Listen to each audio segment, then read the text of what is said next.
Daily Chumash Rashi live Tuesday, page 18. We ended off yesterday. Ruvain convinced the brothers not to kill Yosef and to rather put him in a pit. I'm sorry, not to, right? Yeah. Now, Chav Gimel, Shlishi, 19th of Kislev. Vahi kasher ba Yosef al Achav. When Yosef came to his brothers, Yosef es klutantay. They stripped Yosef of his tunic, his shirt, and his fine wool robe, his kasenas pas mashallah, that was that he had on. Chav Gimel kutante. This was his shirt. Kasenas pasim was the tunic that his father had given him over and beyond the other brothers.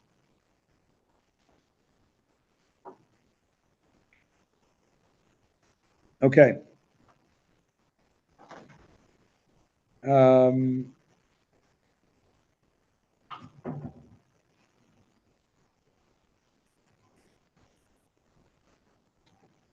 let's go. Yeah. Chavdalid. They then took him and threw him into the pit. If it was empty, there was no water in it. The pit was empty, there's no water in it. Now which it says, the pit was empty, do I not know there was no water in it? What does the teachings mean? There's no water. Because it's empty, there's no water. It says, there was no water, but there was snakes and scorpions. It's like what's the inference? They sat to eat a meal, they raised their eyes here, and they saw they saw a caravan of Ishmaelites coming from Gilad. They saw their camels were carrying an array of spices. Tzri, we'll see that it is. Veloit, they say theriac gum and birthwort, whatever that is. On their way down to take it to Egypt. Rashi, Arches Kitargume Sharas. Its meaning is, Uncle translates it as a caravan of. And it's so called on account of wayfarers, Holche Urach, of whom it's comprised. The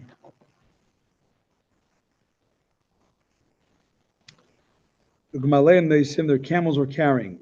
Why does the verse publicize what they were carrying? This to tell us of the reward. There is something plugged in there, but I can't tell. Take it out. Okay. That's what it is.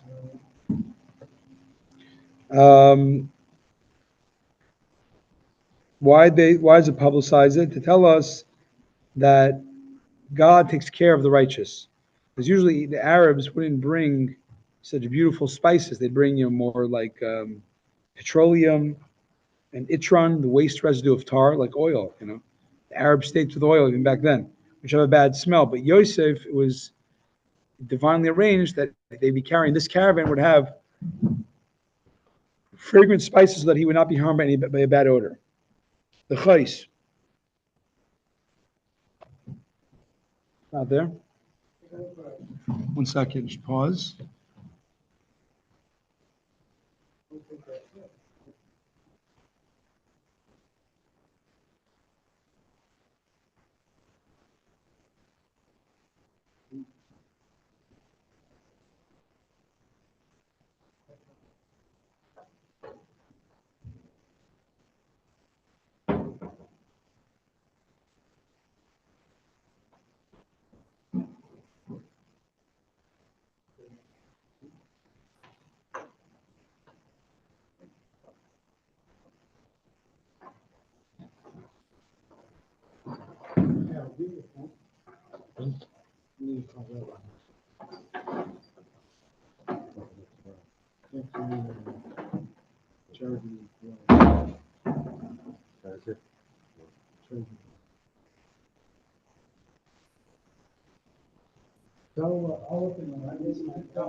Tell Rabbi, not to keep them. Well, it's fine. If it dies, we'll try to finish before it dies. Yeah.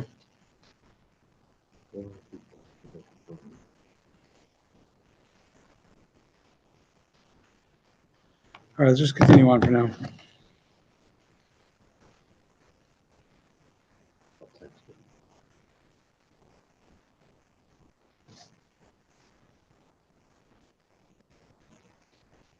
Um,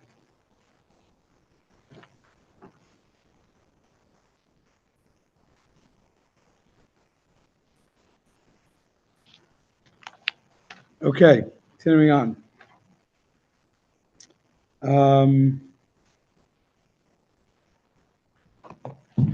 So, nechais is any collection of spices, as we say, showed the entire house of nechais, which means the house where spices were mixed. English translates as meaning wax. Utsri is a sap that exudes from balsam trees, and it's the same as nataf, which is counted among the ingredients of the incense used in the Mishkan. The light is called lotisa in Mishnaic language, as the rabbis explain it, as being an herbal root called birthwort.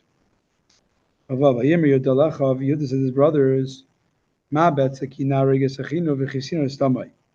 What do we gain if we kill our brother and cover up his death? Of Zion, Avav.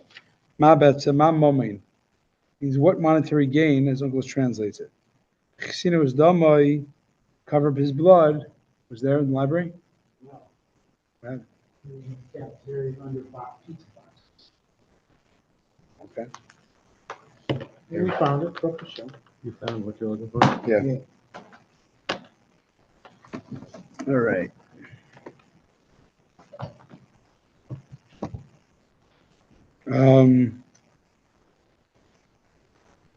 So, Chavav, what gain do we have with killing our brother and covering up his death? Ma'betz means what monetary gain? Interesting.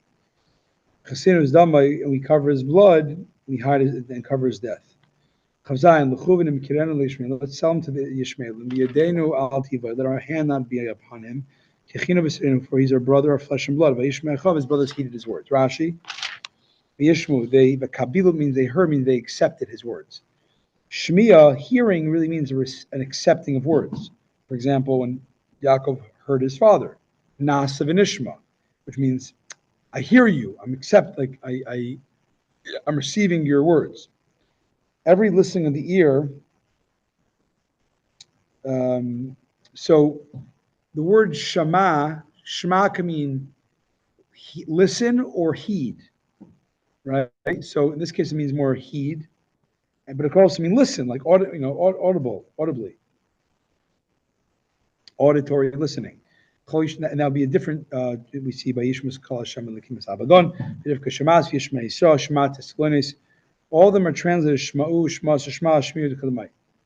All these are translated as here. Shema. In Aramaic, it would be Shema. But if it's heed, it's Kabilu. Just in Aramaic, you know that Aramaic is more specific than biblical Hebrew. Less, more nuanced terms. Okay, Chavches.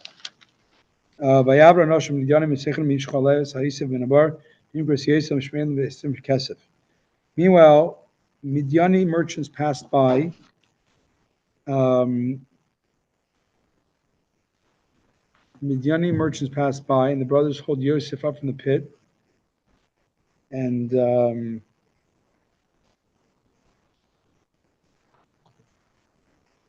brothers hold Yosef up from the pit and sold Yosef the Ishmael for 20 silver pieces. They brought Yosef to Egypt. Chavches. Midiani merchants passed by. This was another caravan, and the verse is thus informing you that he was sold several times. Yimshchu, they, the sons of Yaakov, they hold Yosef up in the pit and sold him to the Ishmaelim. The Ishmaelim sold him to the Midianim, and the Midianim sold him to Mitzrayim.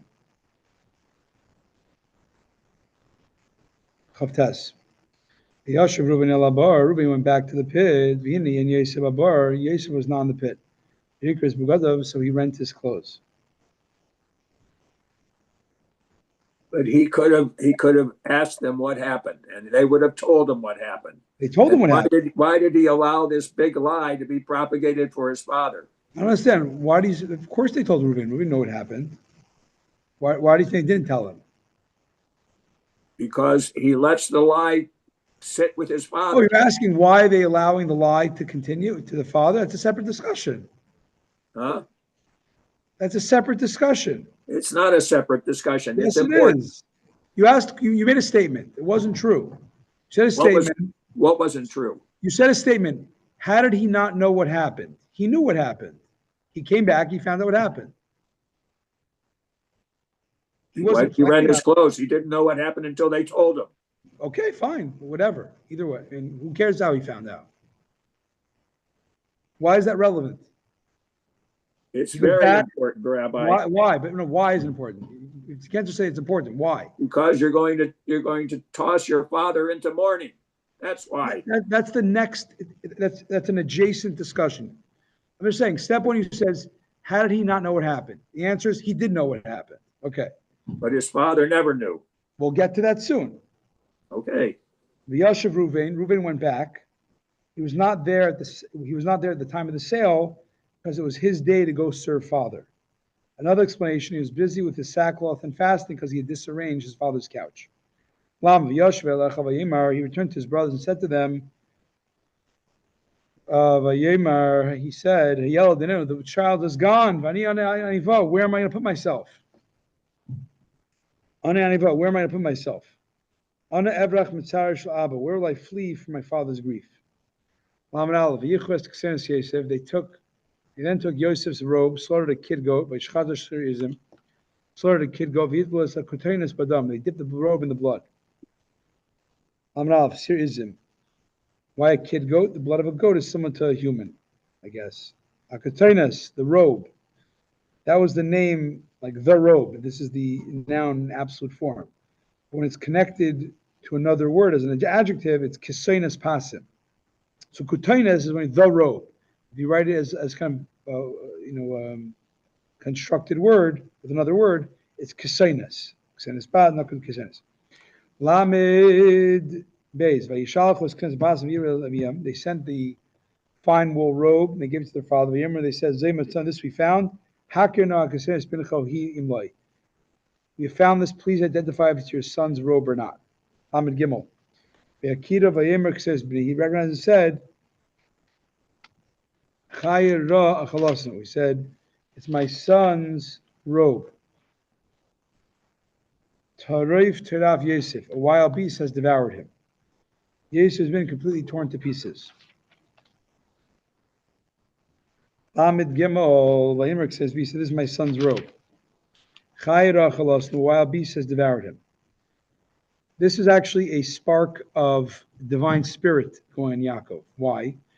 It was because it ended up being a prophecy. A wild beast is like a term for Potiphar's wife, who can be compared to a wild beast who's trying to get him in trouble.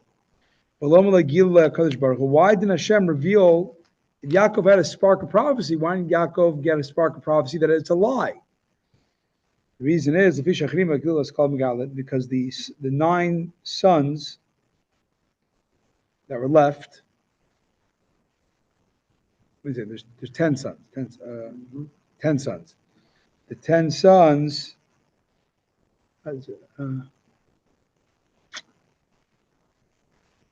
Whatever they made it. Basically, they made a vow, and they included God with their vow, that no one could tell Yaakov this. Yitzchak was alive, didn't know it. He had prophecy. He knew that Yosef was alive. But he said, since old Yitzchak was alive for another 12 years, I believe. No, he wasn't there. Wait a second. How will I reveal a secret that God's not letting Yaakov know? So he didn't let him know. So your question, why'd they do that? I mean, you know why they did that. They didn't want Yaakov to find out. But if you want to know, it's probably more to it. Look in the Genesis And Chumash. Benjamin was too young to be going shepherding. Right. Okay. Lamed Benjamin Dalet. was with what? Bilhah and Zilpah. Yeah.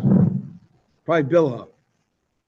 That was Because that's where Yosef was. He used to spend time with them. Vayikra Yaakov to Moisav Lamed Dalet. Yaakov ripped his clothes and he Vayasam Sak Masam, he placed sackcloth around his waist. Yisabel b'no Yom Rabim, and he mourned his son many years. Yomim Rabim, he mourned his son many years, 22 years from the time Yosef left him until Yaakov went down to Egypt. For it says, Yosef was in his 17th year. When he left Yaakov, he was in his 13th year when he stood before Pharaoh, making 13 years, and the 7 years of plenty and the 2 years of famine, which had passed when Yaakov came to Egypt, making 22 years. These correspond to the 22 years Yaakov did not fulfill the mitzvah of honoring his parents, that he was at Lavan's house. 20 years at Lavan's house and 2 years on his way back.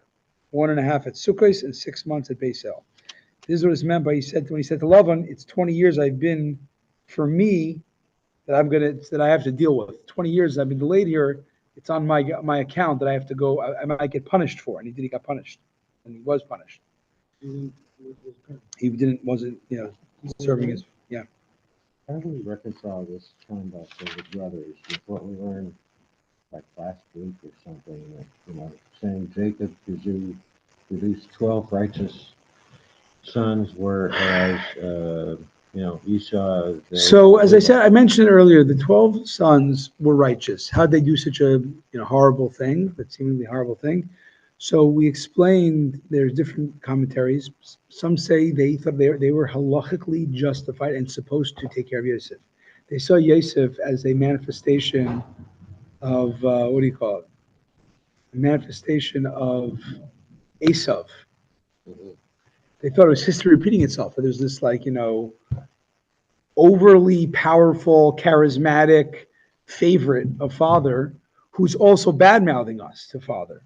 And father might, disown us or curse us because of which is. So, they sort of says had a defense. A defense. How can we go? That's different from saying they were righteous, utterly righteous, and Esau. What do you mean? If someone kills in self-defense, are they righteous? If someone's killing in self-defense, is that right? I mean, that doesn't take away. They have to kill. They have to. You have to kill. But that's not the hypothetical. We're not dealing with that. That's what they thought. No, that's some of the kind that they thought it was literally self-defense. Self-defense. Okay. They thought they had to kill him. They were wrong. I mean, there's other ways of dealing with it, but. All right. Anyways, Lamed Daled. Yaakov rent his clothes. Vayasim Sak Masav. He put sackcloth on around his waist. Vaysabas B'nei Yom Rabin. He mourned his son many days.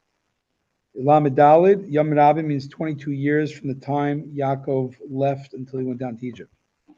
And it says Yosef was 17 years old, and in his 30th year, when he stood before Pharaoh, I said this already. Okay. All his sons and daughters of Yaakov tried to comfort him. He refused to be comforted. He said, he said, I will rather go to the grave in mourning for my son. And his father wept for him. Lamed Hey, of all his daughters. Some say, Rabbi Yehuda says, these were the twin sisters that were born with each of the tribes, and they married each other's stepsister. So their wives were also his daughters. Nehemiah says, actually, these were Canaanite women who they married. What his daughters means daughters-in-laws, because you can call a daughter-in-law a daughter and son-in-law son. But he refused to be comforted. A person is not comforted for a living person whom he believes to be dead.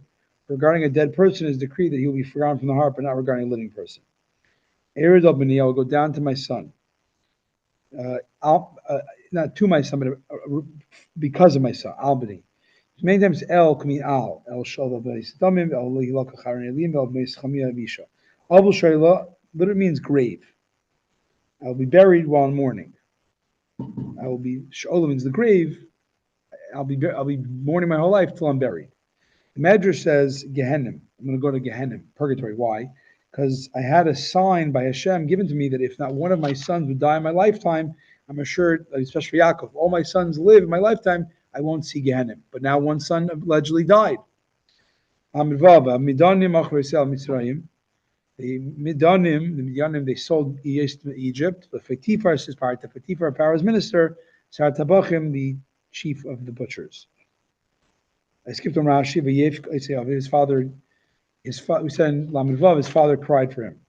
Yitzchak was crying, not Yaakov was crying. Yaakov was crying. Yitzchak was alive. He was crying for the pain of his son who was mourning for his lost son.